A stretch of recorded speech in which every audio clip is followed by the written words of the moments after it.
Ugh. Sometimes creating fictional cultures feels like I'm trying to paint the Sistine Chapel with a goddamn crayon.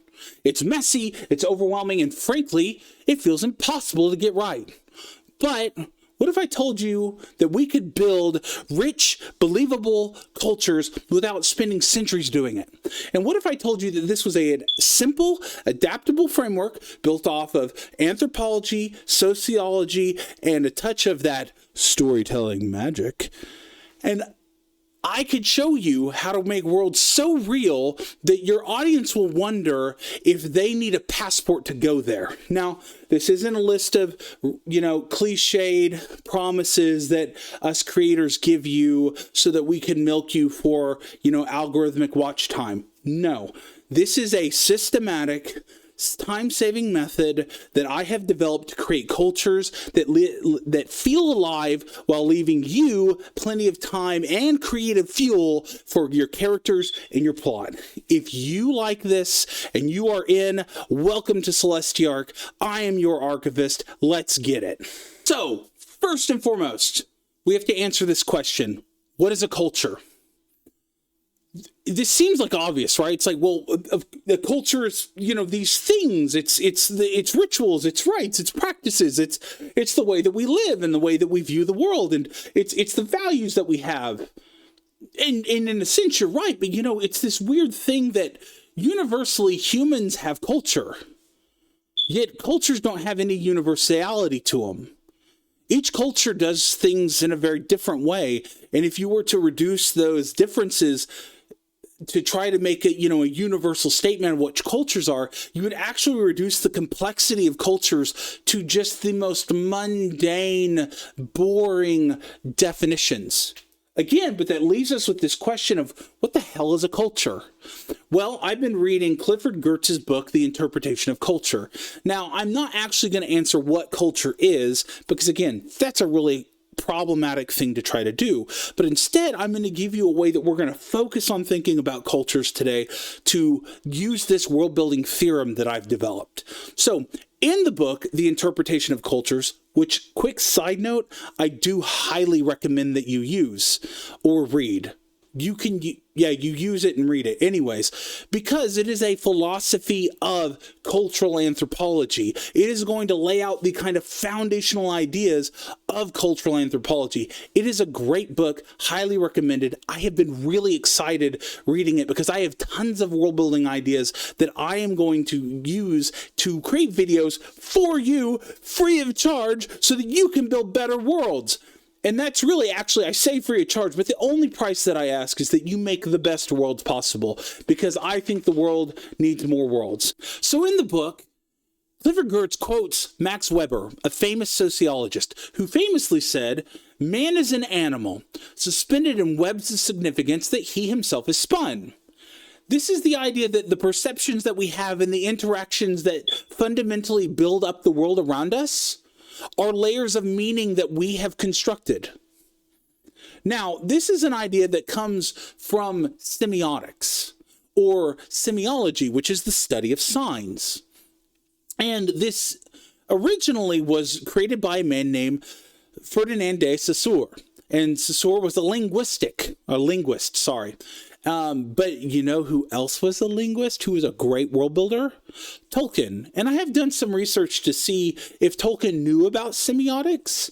And there's no direct evidence to know that he knew directly of semiotics. But if you look at the application of semiotics, especially in world building and developing cultures, the man knew the principles. So either A, he picked these up intuitively and had a good understanding of it, or he did know of the theory and utilized it. And so I'm going to show you how to utilize semiotics to create a culture. Now, first, we have to establish what the hell semiotics is. This is going to be the most bare bones, brief overview, because I'm going to give you the full in-depth guide on another video. But for today, we can get you through with just the bare bones. So, Saussure's model is a didactic model, meaning that he says, all right, so the world is made up of these signs. And these signs are made up of a signifier and a signified. Okay, I know I've thrown a lot of words at you that start with S, so we'll back up. Signs could be anything that you see. ultimately, I believe it was Peirce who came on later and said, you think only in signs. Everything that you see is a sign. So in a sense, I want you to think of signs or everything around you as containers of meaning, meaning that they're just sitting there waiting for you to put meaning into them. So for instance, this microphone is a sign. Now, there's no reason that the word microphone should be used for this, right? Like we could use is the word that describes a microphone. Or you could use the word, a Spanish word or a German word or whatever, right? And they're all equally valid for describing this is a microphone. Okay? That makes sense? I hope it does. So what Saussure realized is that there's no inherent reason why the words that we use to label things should be those labels. So what's going on is that actually that the word that we speak is what is called the signifier, right? The word microphone is the signifier that points to my microphone, right? So that makes the microphone itself the signified, the thing being pointed at, okay? So now that you kind of have a basic understanding of sign, signifier, signified, we're going to go to Peirce's model because that's the really cool one. That's a tripartite model, okay? So Peirce goes, Saussure, I love your model, but hold my beer and watch this. And he says, yes, the signifier-signified relationship, that's peak good stuff, right? And there is an interpreter in the middle. So there's you and me. We sit in the middle. I say, microphone, and this indicates microphone, right? And this is believed to be a microphone. And then you had to have the third party, the interpreter, and the person giving it, right? All that. So all that being said, Peirce goes, okay, there are three types of signs, okay? There's an icon, which is a direct representation. So for instance, me, I am the icon of myself. What you are seeing on the screen is not actually me, but a piece of my soul that the camera took and has now embedded electronically. Therefore, I become digitally immortal. Okay, so anyways, that's what you see on the screen is an icon of myself. And then the second is an index, which is an association.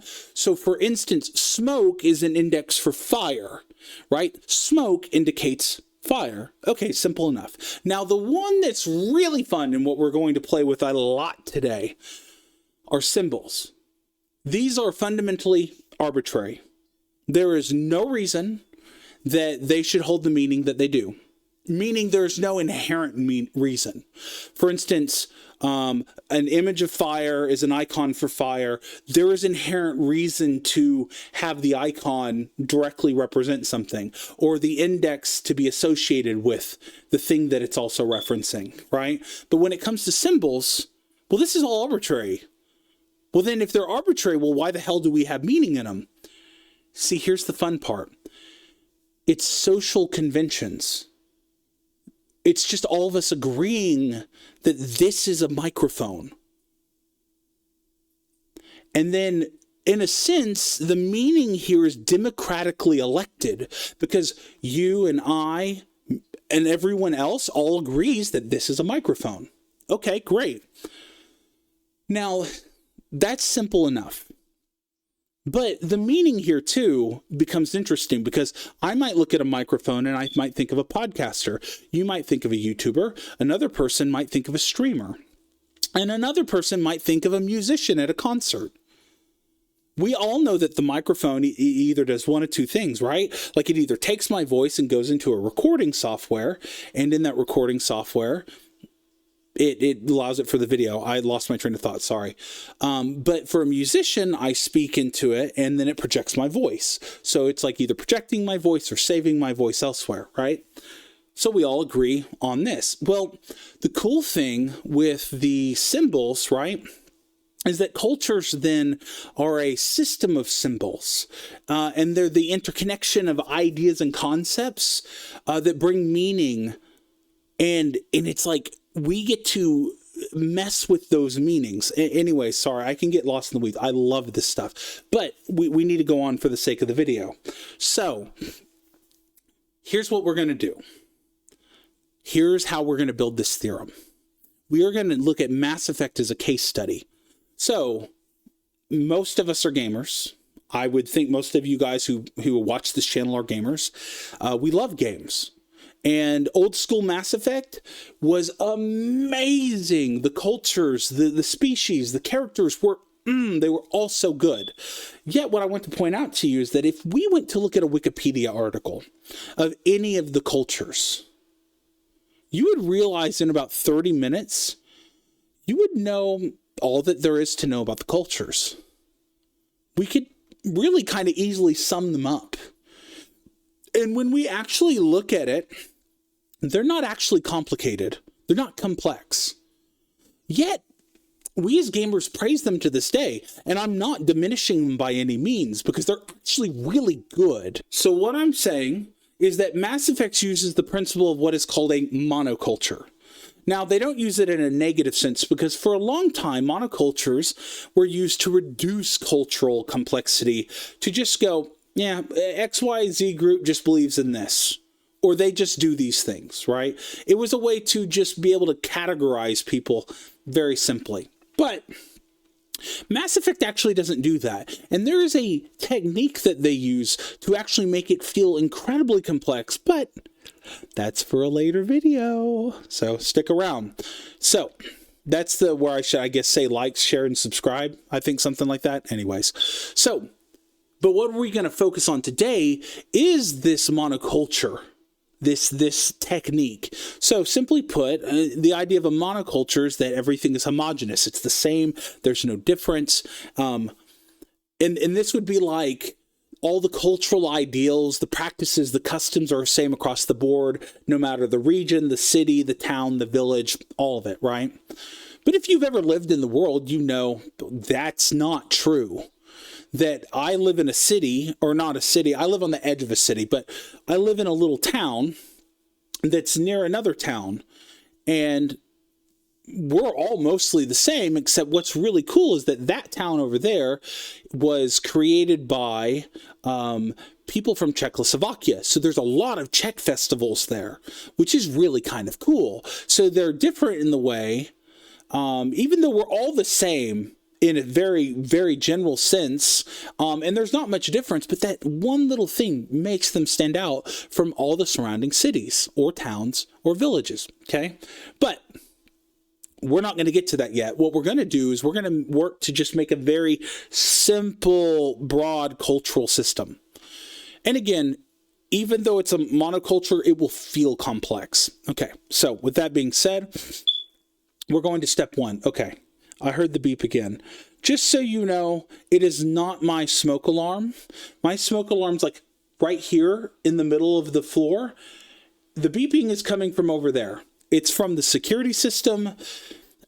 When we had the snowstorm, the power went out for like just a few seconds. It was enough to piss off the old school security system that we had. And the beepy thing is like a sensor, and it's hardwired into the wall, and that bitch has to be like demoed out. So I have to go fight with it at some time. It's not the smoke alarm. It's just another irritating thing. Yes. So just so you hear it, it's not a smoke alarm. Okay. All that being said. All right. So step one is going to be where we're going to craft 3 to 6 cultural values or ideals. Now, why do I say 3 to 6? Okay. Well, 1 is too simplistic. I mean, I bet you have seen a village or in world building where it's like, they all believe in order or they all believe in honor. That's boring. 2, it's not enough, but 3 is where complexity really gets built out, with 3 things kind of intermingling and touching each other. And then 6 is just to kind of cap it off. Again, do what you want. If you want 287,943 values and ideals, knock yourself out. I can't stop you. With that being said, the deal with these values and ideals is I don't want you to think that they have to be logically consistent. And in fact, there's this thing called cultural logic, where outwardly the people looking in at the culture are like, that makes no damn sense. Like, y'all crazy. But internally we're like, no, we make sense. Y'all don't make sense. Like, what y'all doing? Right? Like, internally, cultures have internal logic. Internally, they have internal logic. That was so dumb. Internally, they have a logic that makes sense to them. Right? Now, doesn't mean that inside the culture, if you start thinking about the internal logic, that it's going to make sense, right? That doesn't necessarily have to be the case, but on a kind of general level, just accepted, it makes sense. Now, I have created for you a quick little example. So I've taken 3 values that kind of conflict with each other, and I'm giving you just a very basic explanation of how you could weave these together. So, for instance, we have individual freedom, social equality, and hierarchical order. So, here's how we would weave these together. So we have a culture that holds that every individual should have the liberty to pursue personal ambitions, okay? Individual freedom. Now, while they're doing that, they have to ensure that no one is privileged over another, okay? Social equality. So to reconcile these, they have structured leadership, hierarchical order, that is established to mediate conflicts, allocate resources fairly, and maintain stability. In essence, they believe that freedom sparks innovation, quality prevents exploitation, and order channels individual impulses into a balanced, cohesive society. Now, that is the narrative that is given. And that is going to be important because cultural narratives are kind of the cultural logic, right? They're like, oh, no, this is how the world works. But that is not how it actually works. And we actually want there to be friction and things to grind against each other, right? And this is where conflict and storytelling come in. So remember, they don't have to make sense, and once you make the narrative, they can make sense, but they don't make them perfect in application. Okay, so now our second step is that we are going to give reasons as to why they came about. In essence, we are going to give them an origin story.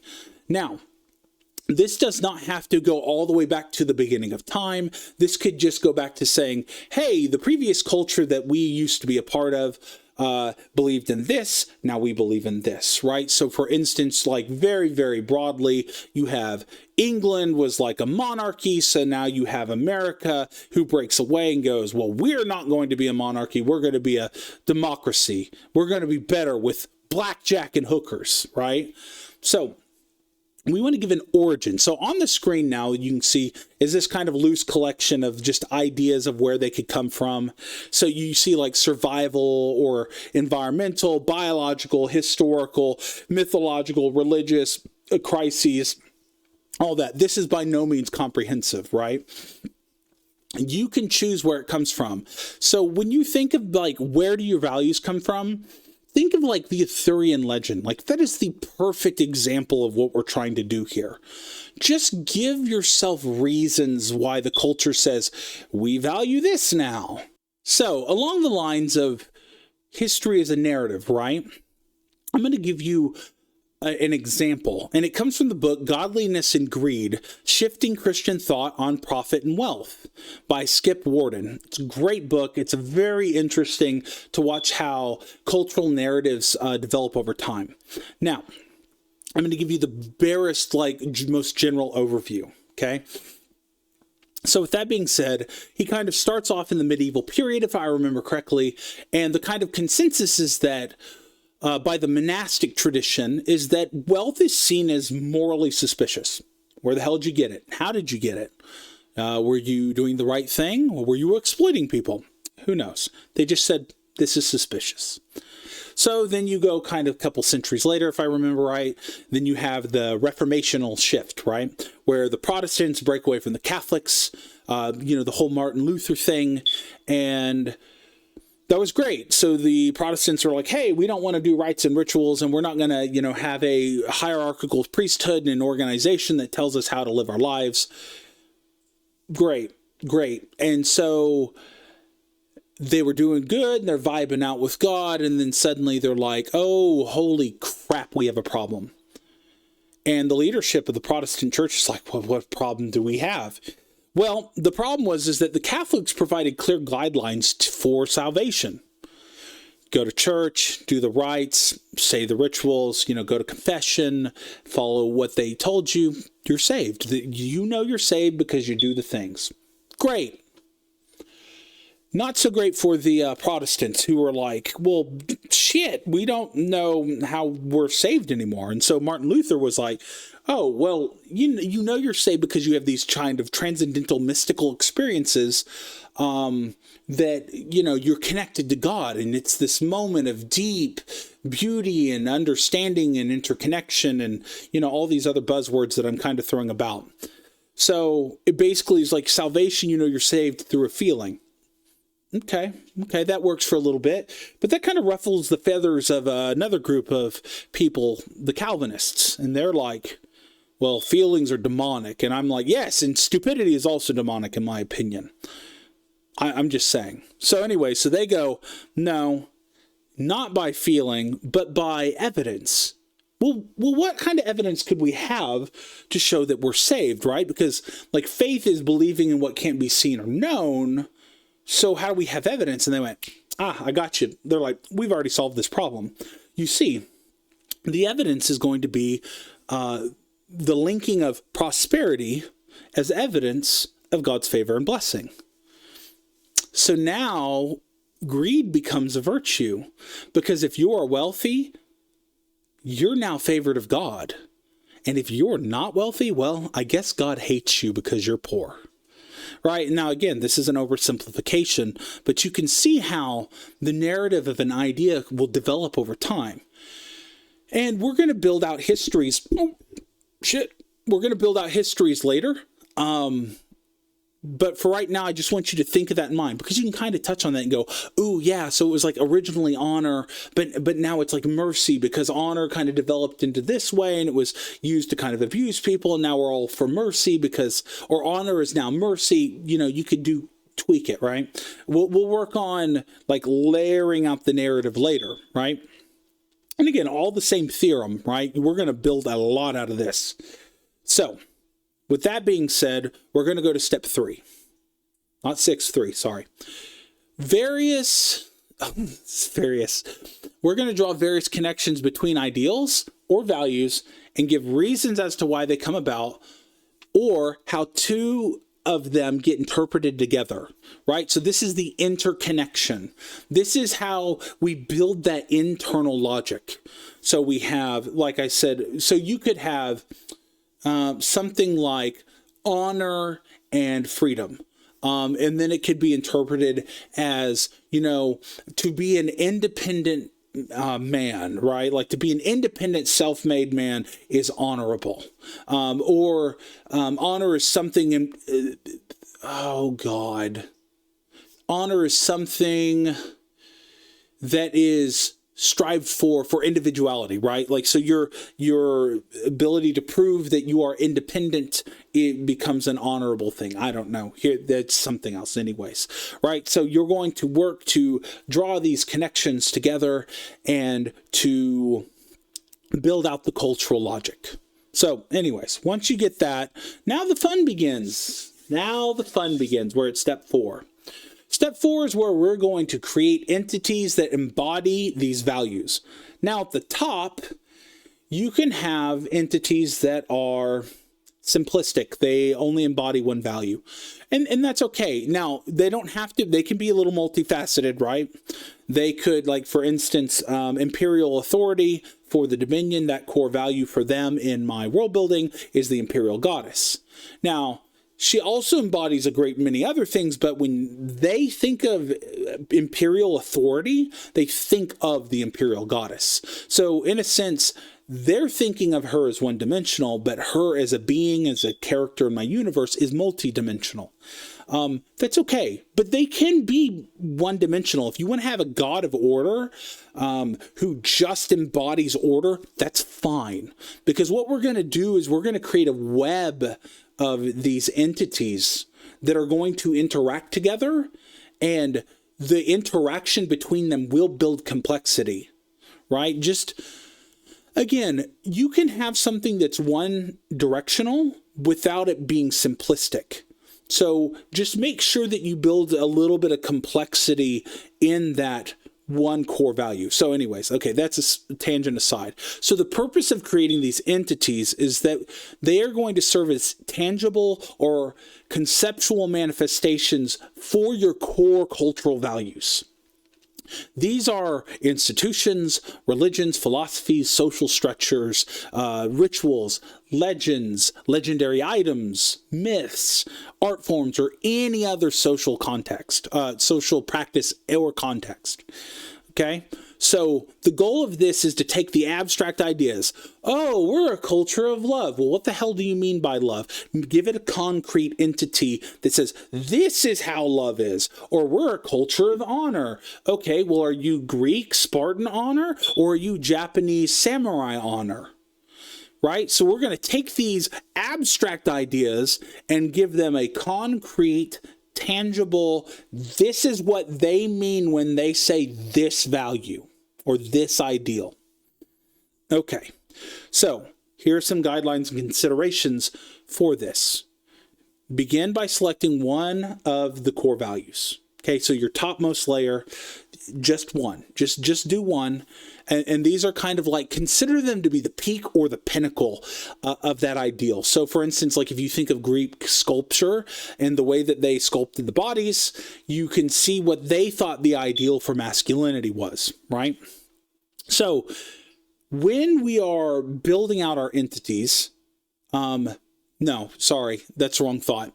So here's how we're going to choose our entities. I'm going to give you a list and I'm going to tell you basically what these generally mean, just as a guideline. So institutions are governmental bodies, academies, universities, or military orders that enforce or reflect the cultural values.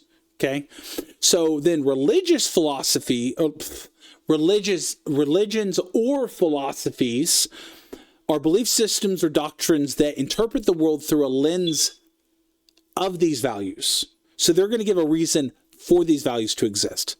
Then social structures and rituals are going to be customs or ceremonies that reinforce and celebrate these values. Then legendary items and myths, these are artifacts, symbols, or stories that embody the values and become touchstones of the cultural identity. Now, once we get our top layer done, so we're at the top layer, we are now going to go to our secondary layer. And well, secondary, tertiary, so on and so forth, right? So now you're just going to start layering the system. This is you building the web. The secondary and third layers, what I would suggest is that you pick two or more. And really, I would kind of, the way I have done is the first layer is always 1, the second layer is 2, the third layer is up to 3. And it depends, like, and I may keep going down until I go until I kind of hit a brick wall. There are some times that I'm like, I can't get an institution, group, idea, religion, right, weapon, ritual, whatever, to embody all 6 at once in a way that I am satisfied with. So I'll just stop. I'll just be like, okay, we're done. We've built a complex web of these entities, right? You can keep going. And again, these are all guidelines. If you want to make the first layer 1, the second layer 1, and the third layer 2, I don't care. Ultimately, just build a cool world, okay? And share it. Share it, please. Just share it with me. Anyways, so once we have the secondary and tertiary layers created, we're done. What you have done is built your mainstream culture. And I say mainstream because in the next video, we are going to create subcultures and countercultures. And this is going to make your culture seem way more complex than the Mass Effect cultures that you deal with and that we celebrate and that we love. Now, with all this being said, I know I harp on this, guys, but this is really important. Keep your purpose in mind. If you are a world builder, first and foremost, and all you care about is world building, go crazy, go nuts, just do it, just have fun. If you're a writer, you do need to keep your writing in mind. If you are a game designer, you have people who want to play your game. If you are a game master, you have people who, well, I guess want to play your game. I guess that really the same thing, right? Keep your purpose in mind. Don't go on rabbit trails and all that. Now, that is not to say... So, okay, the purpose of that, I want to make this clear. The purpose of saying keep your purpose in mind is not to say... It is to say that you don't want to get world builder's disease. You don't want to get so caught up in the world building that you're making up things that don't matter to your end goal. That is not to say that you can't sit and go, you know what, today I just want to go and explore this part of my culture and I just want to run with it. Because those may be the moments that some of your best stories or your plots or your characters or whatever come out of. So always keep your purpose in mind. Use it as your North Star, your guiding light. But also have fun. Explore. So, all right. So that is the theorem. That's what we have. We have a way of creating complex cultures using, here, let me go back up in my notes, by using monocultures, right? They're just homogeneous across the board. We haven't got into the building out the complexity where we're going to break that, right? We're just going to start with, hey, let's imagine everyone's on the same page here, okay? And then the second, so we're going to create 3 to 6 core values. Then we ask where the values come from. Then we say, here's how they connect together and build cultural logic. And then the fourth and final step is what we build entities that embody these ideas. And by the way, one of the best representations of the embodiment, like of the value system, is MTG. That is an amazing way to think about the creating entities that embody the values, right? So with that being said, I have been your archivist. I hope that this has been helpful. If you have any critiques, any advice, you have any comments, please share them in the comment section. Imagine that. That's where they go. An interaction would be great. Like, share, subscribe, all that noise. I have been your archivist. I hope that this has been helpful for you. This is the first of like 4 or 5 videos. So yeah, I'll see you next time. And we're going to build subcultures and countercultures. Peace!